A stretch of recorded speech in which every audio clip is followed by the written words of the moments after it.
White here with Selkirk Outfitters. I kind of wanted to give you guys an update. So we got the front AEV suspension kit in, and we got the rear in. The front took us a little bit longer. There was a couple problems we had, which I showed you guys in previously in the videos, but this is all in there. So our next step is putting some 40-inch tires on here, and we got the Hutchison rock crawlers for rims, which is, if you guys don't know, is a double bead lock, and it's actually DOT approved. So those should be pretty cool. But we, in order to do that, we gotta get these fender flares put on from AEV as well. And so we're gonna have to cut this off, remove part of the bumper, and we're actually gonna be building our own custom bumper for this as well. So we're just gonna go ahead and pull it off, and then we'll kind of show you guys what we learned putting in these AEV front fender flares. So I hope you guys enjoy, and we'll get after it.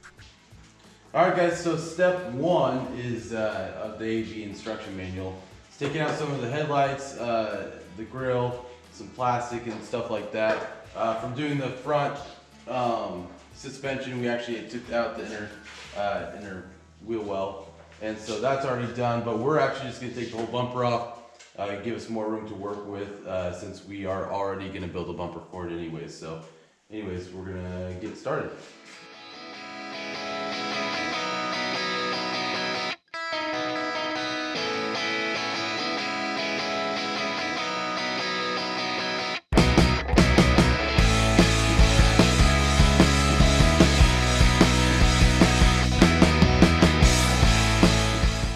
Alright guys, quick update here. So we got that front bumper pulled off. It wasn't too bad. I had to remove some plastic and stuff, but there's a bolt here, here, and here, and then you can pull the bumper off. But after that, there's we want to take these brackets off, so when we build our own bumper, you can mount directly to this frame rail here, and we don't have this bracket in our way because we'll build our own bracket. But anyways, there's these two bolts here that you undo, and then I don't know how well you guys can see. Let me grab a light. Anyway, so you can see in there, there's a little bracket. Now let's go to this side. See a bit better here. So there's that bracket there, but the bracket won't come all the way out because it's hitting the intercooler. So we thought that was pretty dumb, but anyways, when we looked it up, it was like maybe there's this nice easy trick we can use to get that off there. And everybody I saw on YouTube that was taking it off actually had to take the entire intercooler off, and clearly we don't want to do that. So we're like, well, I wonder what AEV does for, you know, an AEV bumper. So we just looked up installation AEV manual, and they're taking a Sawzall and just cutting it off at that side so you can just pull it off. So anyways, I guess that's what we're gonna end up doing, but figured I'd save you guys some time if you guys go to do a front bumper and you're building your own brackets or whatever else. So anyways, that's what we came to the conclusion of, and that's what we're gonna do.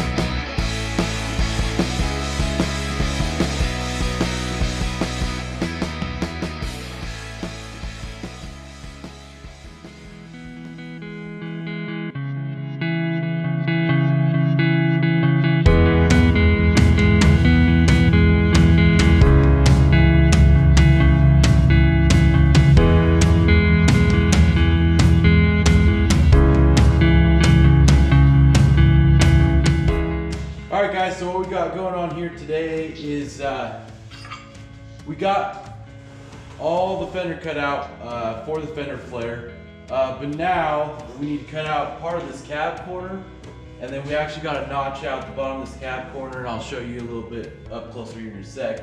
But we got to fold this entire rib over, and then they come with a plate. You put that plate under there, pop rivet it in, and then you seam seal all of it just to kind of seal it up good, so anything gets in behind there.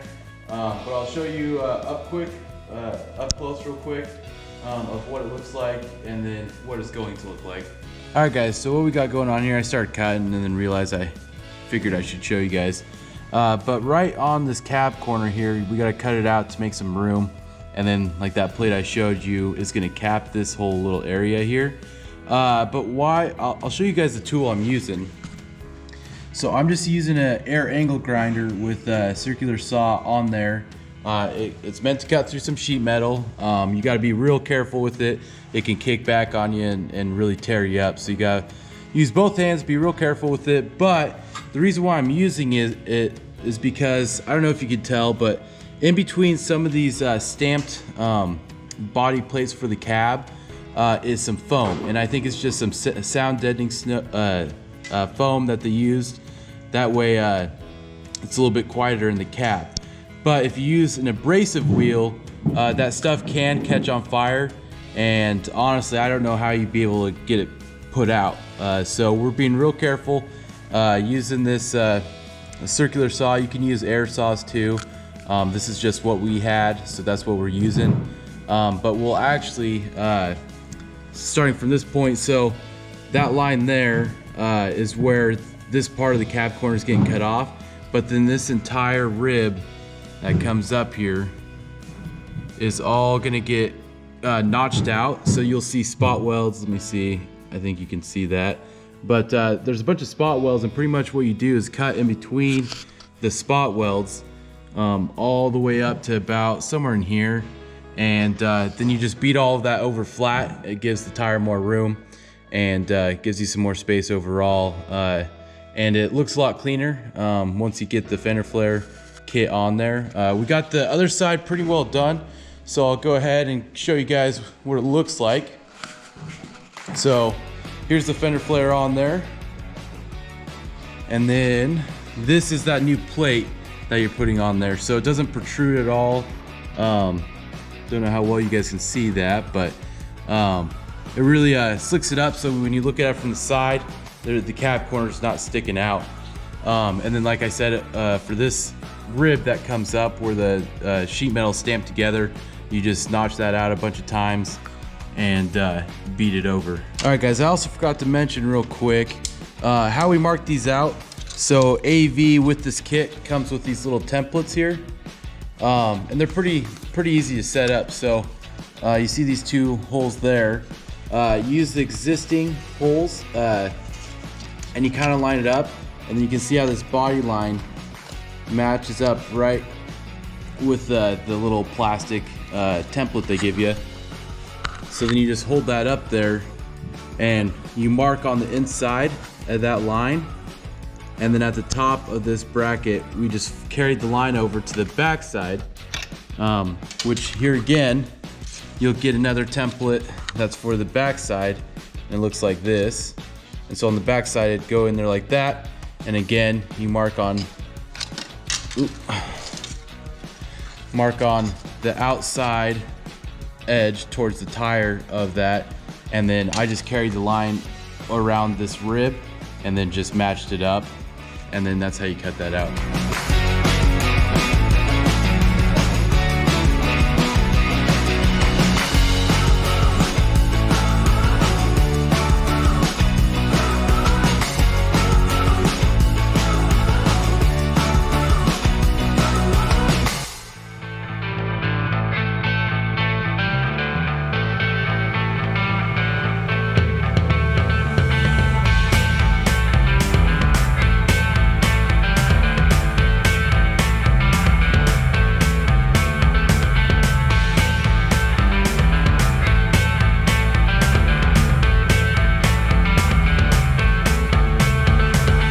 Alright guys, so got it all cut out. I didn't cut to the line. I'm not going to use a mixture of a Dremel and my battery powered Milwaukee angle grinder to get to the rest of the way to the line, get it cleaned up, and then as you're going, it's kind of good practice to fit this up here and just kind of see what you need to trim off and continue cutting some. So as of right now, I can tell already I'm gonna have to cut off, you know, maybe about another 1/4 inch higher. So I'm gonna go ahead and do that with the air angle grinder with the circular saw on it, and get the meat of this out of there, and then clean it up with the die grinder and that Milwaukee battery powered angle grinder with the flopper disc on it.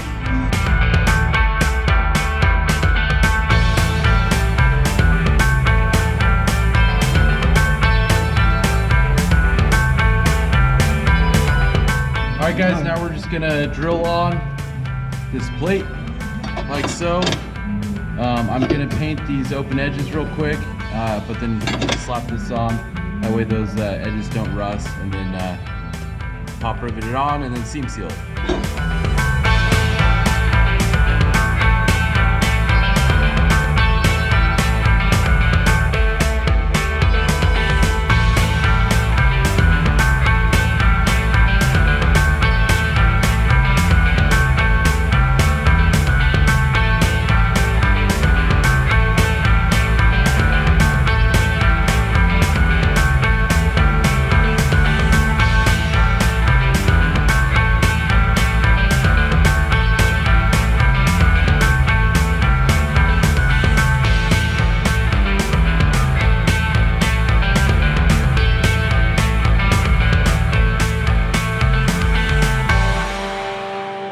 Alright guys, and there it is. Got the plate on, bent over up to I believe 7 spot welds. You cut in between them, make sure not to cut the spot welds. Seam seal the whole thing, paint it all over, and that's it. Alright guys, so I got the cap one wrapped up. Now we're gonna go on and move on to the headlight brackets. So this takes some modification. Gotta cut this off about even with this frame rail here, and then you even need this little plastic piece in here. You're gonna use one existing hole. You're gonna get a bracket that looks like this, and this bracket's gonna go in there just like this. It's gonna use this existing bolt, and you're gonna bolt it up there. This is eventually gonna come through your fender here, and on the back of your fender you'll see a little plate when you line it up. Well, actually I don't know if it's actually steel. I'm still confused with what it is, but there's some back here and it's just adding rigidity to this fender. The AEV tells you to notch it out to allow this portion of the bracket here to fit flush up against the fender. We didn't do that. We didn't think it was that big of a deal. And the other side seems to look good. And so, anyways, I'm gonna wrap this up. There's another piece of plastic that I gotta cut out. That's for the headlight as well. But as soon as we get this all finished out, we mount the headlight in there, mocked up the fender. Then they give you little tabs that you put over the holes on the back of the fender flare. And then we'll use that, put it up there, and you pull the tab, and then those little sticky things will stick on there and give you your hole alignments. And then you drill all those with half-inch holes and throw some bolts in it, and then you're good to go. So, anyways, I'll show you what the rest of it takes and see what you guys think. All right, guys. So the first step here is this plastic piece for the headlight. So this is actually what the headlight. There's a little stud on the headlight that pops into here, and then there's a square block that fits through here, and then you just snap that closed. This guy right here, snap it closed, and then it locks the headlight in place. So the first modification we got to make too is we got to cut this thing in a radius right here, so you're just following around right here, cutting this off, and then I'll show you the next step after that. So that's the first step here, cutting this radius off, and you can go back through and kind of clean it all up. But after that, we're gonna go ahead and trim this backside. So what we kind of found with some of this plastic stuff is it's not super critical, but I'm gonna go ahead and start somewhere in here and just kind of come down to where the seam's at, a little bit above this seam, because you don't want to hit your the steel here that catches the headlight. So I'm just gonna start here, kind of cut that off there. All right, so now that this backside is trimmed, that just allows for space for some other things. So the next thing we're gonna do here is, now that this piece is good and ready, we're we're gonna go ahead and I'm just gonna use my battery powered Milwaukee angle grinder, take a cutoff wheel, and I'm just gonna cut this in line with this frame rail here. So I'll show you guys real quick. All right guys, now I'm just gonna mount this bracket. It goes like this. This long tab goes to the inside of the fender. So I'm gonna take out our factory bolt here that we stuck in just to remember where it goes. I'm gonna wipe off some of this dirt and grime here. Now I'm gonna use this top hole and go back into that factory bolt location.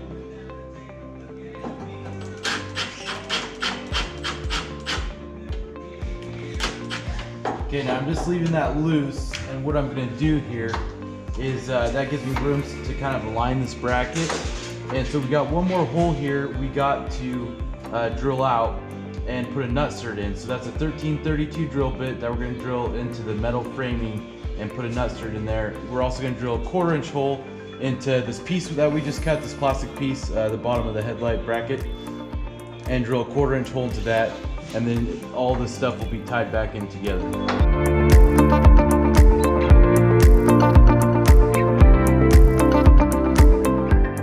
All right, got this bracket loosely installed here. Got the nut cert in, everything. I put a dab of paint on it, as you saw, just to keep it from rusting. So now I'm gonna put this bracket we just modified into here. So using factory bolts, and then you'll see on this black bracket that we just installed, there's a hole on the back side to mount the bottom portion of this plastic headlight bracket. That way it locks it in place, since you removed the old part where it used to connect and tie in right here. So I'm gonna dip those in there just a little bit.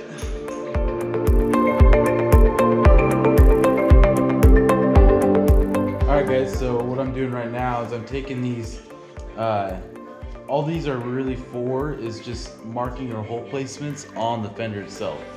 So you take the sticky part off of one side, just like that. Make sure you get it lined up out of the hole, or on the hole. Stick it down, make sure it sticks down fairly decent. And last time I had it to where these tabs face this way.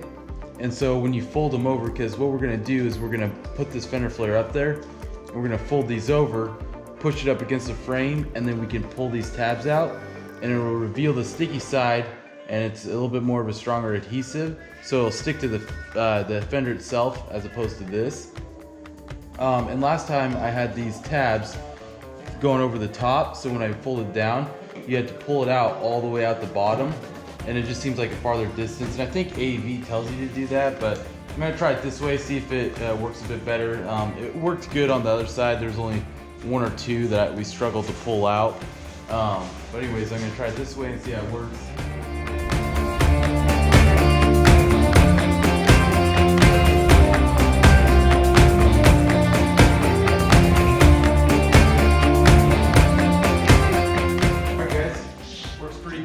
Got all of our markers there. I'm gonna go through and use a punch and punch all these, and then I'm gonna drill it out with like a 1/4 inch drill bit, and then I'm gonna progress my way up to 1/2 inch. It's just more accurate drilling that way, I found. So anyways, that's what we're doing now, and this is plastic, so it's pretty easy. Don't forget, I forgot, but make sure you have this mounted. It's just one bolt that kind of holds it loosely on there. When you go to put that fender flare up, that way you get that last marker to drill this out. Because really the only thing that holds this piece of plastic on is one bolt back here, and then it's bolted to the fender flare itself. Which it actually locks everything in pretty good, that fender flare, but since, you know, trimmed this piece of plastic on the lower headlight, it doesn't have that mounting point on the back anymore. So anyways, I'm gonna drill it out.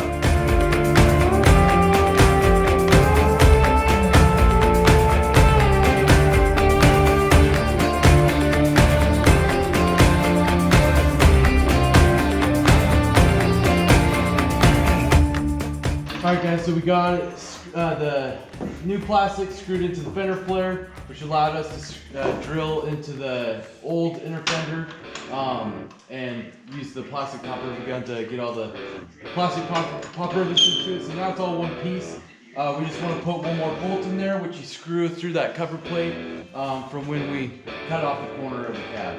So anyways, we've got to lift up the truck right now. We're going to pull off this tire, mark that, pull the inner fender out, and then we're going to drill it out, put a nut stud in it, put it all back together, put the 40-inch tires on there, and then we'll be good to go, and this project will be done.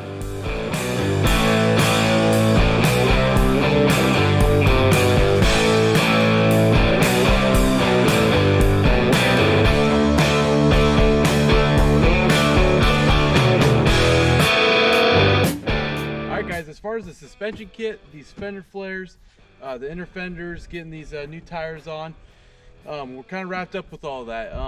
We made a video we posted a little while ago as far as these tires with the Hutchinson Rock Monster rims. So I'll leave at the end of the video a link to that video if you guys are wanting to see more in detail what tires these are with the rims. But overall, I mean, you know, there's some issues here and there, but fairly simple. Took us a little bit of time, but we got it all set up. It looks pretty mean, looks pretty cool. So now we're gonna be moving on to front bumper, and we're gonna do some pretty crazy brush guard on it. But and then we got the flatbed in the back that we're doing, and that's gonna be, you know, for a camper that's actually meant for a bed of a truck. So it has the cutouts for the wheel wells in the back of the truck. So we're actually gonna build some storage boxes that are modular on the side where those cutouts are on the camper, on top of the flatbed. That way when he goes to camp, he's going to be able to you know, have a swing out kitchenette right underneath his awning and have like an outdoor kitchenette area as well as a bunch of storage. So just thinking about doing, I don't know if you guys watched the Land Cruiser flatbed we did, some of those lower storage boxes that, you know, double as kind of a mud flap as well. We're thinking about doing that on this too, but overall, this is going to be doing a lot of off-roading. It's going to go more off the paved road and especially off the Forest Service roads and stuff like that, and kind of really get out in it. So we want to make this as durable as possible. And this summer we have a couple events coming up. There's the Overlanding Expo in Leavenworth, June 20th we plan on attending. And so we're going to be taking you guys on some trips and showing you guys just how some of these rigs that we've built work out this summer. So stay tuned, and we'll see you guys next time.